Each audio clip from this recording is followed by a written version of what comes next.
Bless the Lord, everybody. You know, each day is a gift. We take it for granted that we must wake up the next day and that we must be moving about.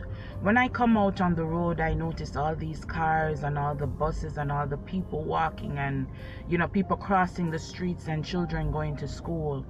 And I wonder, who is it that won't make it through the day?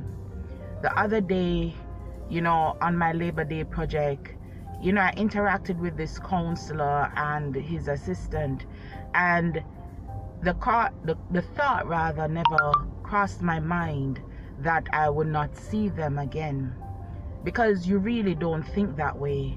But lo and behold, within another week, the space of a week or two, they were killed, or at least one person was killed and the other person is in the hospital.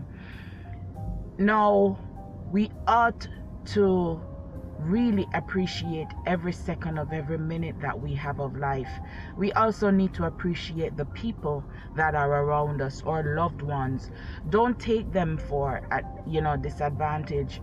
Always remember to tell your loved ones before you leave in the morning, before you close your eyes at night, I love you, I appreciate you, I adore you, thank you for what you do for me, and even spend some quality time with them.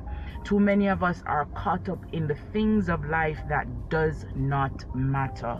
The things of life that does not matter, and that when we die and on that judgment day, when we are asked, so what about the people in our life? What did you do for them? How did you impact them? Did you share the gospel with them? Did you bring somebody to Christ? We will not have an answer. Remember, appreciate the people about you, cherish them, and appreciate each and every moment you have of life. God bless you in Jesus' name.